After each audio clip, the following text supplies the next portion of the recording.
मेरे साथ कादर भाई मौजूद है जो कि मुद्दई हैं FIR के 451/2025 की लियाकत महसूद के खिलाफ। आज 13 नवंबर 2025 आज जो है ADJ-1 साउथ में एक दफ़ा से फिर लियाकत महसूद की जमानत कबल गिरफ्तारी की सुनवाई थी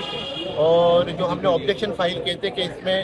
सेक्शन 6 और 7 ADA का इजाफा किया जाए क्योंकि ये दहशतगर्दी के ज़मरे में आता है FIR के कंटेंट्स के मुताबिक। और उस पर आज ऑर्डर भी होना था और जज साहब ने आज बेल पे भी ऑर्डर करना था, लेकिन इत्तेफाक की बात है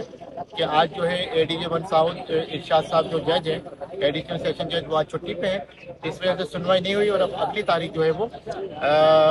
22 नवंबर रखी गई है क्योंकि कादर भाई को इस्लामाबाद जाना है और फिर हमने कहा चलें ठीक है। इसके अलावा हमने आज जो कंसर्न जुडिशियल मजिस्ट्रेट है नंबर 18 साउथ जिसका जो है थाना गार्डन लगता है, हमने आज उसमें भी एक एप्लीकेशन जमा करा दी है कि आयोग को ये डायरेक्शन दी जाए कि हमारी इस FIR में हमारी इस केस में सेक्शन 6 और 7 ADA के साथ साथ सेक्शन 324 और 109 PPC का भी इजाफा किया जाए। क्यों कि दहशतगर्दी के ज़मरे में तो ये आ ही रहा है, वहाँ पे फायरिंग भी की गई है और जो फायरिंग की गई है वो एक्ट अंडर जो है वो 324 में फॉल कर रहा है क्योंकि लियाकत महसूद भी वहाँ पे मौजूद था और उसकी इमा पे फायरिंग की गई, उसके कहने पे फायरिंग की गई, तो उसमें जो है वो उसकी जुर्म में आनत भी साबित हो रही है, तो 109 का भी उसमें इजाफा किया जाए। आज हमने ये भी एप्लीकेशन जुडिशियल मजिस्ट्रेट साउथ 18 की अदालत में जमा करा दी है और हम समझते हैं कि अभी हम सिटी कोर्ट में खड़े हैं, तो जिस तरह से लोग हमारे साथ जुड़ रहे हैं, जिस तरह से लोग हमारे साथ आ रहे हैं, जिस तरह से कराची के लोग, कराची के बासी जो है वो हमें सराह रहे हैं इस मामले को और कादर भाई की इस हिम्मत को, हौसले को सराह रहे हैं, उनके साथ उनकी पूरी टीम को सराह रहे हैं, हमारे काम को अप्रिशिएट किया जा रहा है। हम समझते हैं कि हमें हक और इंसाफ की उम्मीद है अदालत से और हम समझते हैं कि आज जिस तरह से सिटी कोर्ट में एक माहौल है, थोड़ा सा माहौल पुरसुकून है, आज अदालत में भी देखा क्योंकि पिछली वीडियो में हमने 10 तारीख को ये अपील की थी हुक्काम बाला से कि सिटी कोर्ट में खातिर का सिक्योरिटी के इंतजाम किए जाए, खासकर अहाता अदालत में। आज हमने देखा कि जो कमरा अदालत में कितने भी गैर मुतल्लिका लोग थे उन सबको निकाल दिया गया था पुलिस की जानिब से और सिर्फ वकला, मुद्दई और मुलजिम मौजूद थे। तो हम समझते हैं कि अच्छी बात है किसी भी ऐसे वाक़े को रोकने के लिए,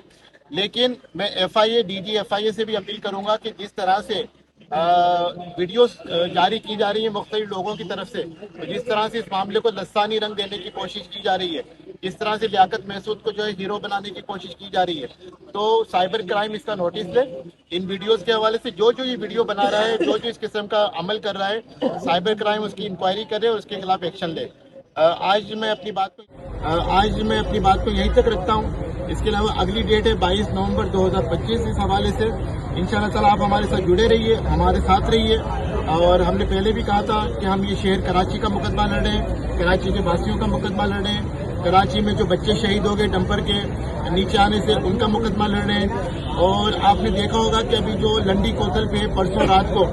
एक फूड नाजमाबाद का बच्चा जो है वो फूड राइडर था, फूड पार्टनर का, उसको भी कुचल दिया गया, पख्तून था, उसको कुचल दिया गया। तो वहाँ पर जो है लियाकत महसूद नहीं पहुंचा अपने मुसल्लह अफराद के साथ, जिस तरह से वो दंदनाता फिरता था, जहाँ पे भी कोई वाकया होता था वो वहाँ पहुंच जाता था। तो ये इसका सेहरा मैं कादर भाई को दूंगा, आप लोगों को दूंगा कि उन्होंने FIR कटवाई, हम इस केस को परसू कर रहे हैं। इस हवाले से एक प्रेशर तो उसके ऊपर गया है और हमने जो है वो आयोग को आज ये एप्लीकेशन दे रहे हैं कि लियाकत महसूद के जो पेरेंट्स हैं, वालिदैन हैं, उनका जो है वो FIR से निकलवाया जाए, नाजरा से उसकी रिपोर्ट कॉल की जाए कि लियाकत महसूद के वालिदैन क्या पाकिस्तानी है या थे, उनका मकान कहाँ था, उनकी प्रॉपर्टी क्या थी, उनका डोमिसाइल PRC क्या था। क्योंकि हमारी इत्तलात के मुताबिक कि लियाकत महसूद का अपना रिकॉर्ड तो है, उसके बीवी बच्चों का रिकॉर्ड तो है, उसके भाई का रिकॉर्ड तो है नाजरा में, लेकिन उसकी अपनी फैमिली ट्री हमें कहीं भी नहीं मिल रही। इसलिए हम गुजारिश करेंगे नाजरा से भी कि वो हमें ये इस बात से भी आगाह करे कि लियाकत महसूद के पेरेंट्स क्या करते थे पाकिस्तान में और कहाँ से आए थे, क्योंकि हमें ये शक है कि लियाकत महसूद जो है वो पक्का अफगानी है और जो लोग यहाँ पर आ रहे हैं वो भी तकरीबन अफगानी है, पख्तून बरादर नहीं है, ना पठान भाई हमारे आ रहे हैं। क्योंकि इसमें जैसे कादर भाई ने बताया, परसों जो बच्चा कुचला गया वो पख्तून था। ये डंपर वाले किसी को नहीं देख रहे, ना कोई तमीज कर रहे हैं, हर कौमियत के बच्चे को मार रहे हैं। तो ये नौजवानों को बचाने का मुकदमा है, उनको जो है SOPs के तहत लाने का मुकदमा है, उनको रात में अपनी गाड़ी को 30-40 की स्पीड पे चलाने का मुकदमा है। जो उनके गार्डन लगे होते हैं आगे पीछे दाएं बाएं, क्योंकि SOP ये है कि गार्डन लगाया जाएगा, उसकी जो है 2 इंच या 2 फीट का फासला होगा रोड से, ताकि कोई बाइक वाला अंदर घुसता है तो वो टायर के नीचे ना आए। किसी भी डंपर पे ना नंबर प्लेट है, ना गार्डर है, ना कोई सपोर्ट है, ना ही जो है वो वाटर टैंकर का ये हाल है, ट्रॉलर का ये हाल है। कल भी हमने ये कहा किसी टॉक शो में कि इनको क्या इनके लिए ई चालान का काम नहीं हो रहा, इनको क्यों आज़ादी दी गई है कि दन दनाते फिर रहे हैं, या ई चालान सिर्फ मोटरसाइकिल वालों के लिए रह गए, ई चालान सिर्फ कराची के बच्चों के लिए रह गए, ई चालान सिर्फ कार वालों गाड़ियों वाले रिक्शा वालों के लिए रह गए। इनको भी जो है ट्रैफिक पुलिस DIG आएगी, खासकर वजीर आला सिंध हुकूमत सिंध इनको भी SOP के तहत लेकर आए और इनको पाबंद करें कि ये शहर कराची है, ये वाना या वजीरिस्तान नहीं है, ना ही ये जो है अफगानिस्तान है कि आप जो है वहाँ पे दन दनाते हुए अपने ट्रॉलर को लेके जाए। ये शहर कराची जिस तरह से गार्डन में ये वाक़या हुआ, आबादी में इतनी स्पीड से लेके जाना और बच्चे को मार देना, हम समझते हैं कि ये एक पहली आवाज़ है। इंशाल्लाह ताला ये आवाज़ इतनी मजबूत बनेगी।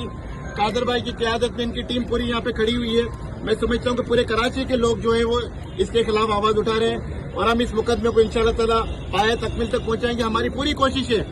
कि इस केस में दफ़ा 6 और 7 का इजाफा किया जाए और इस केस को ATC भेजा जाए। Thank you. बहुत बहुत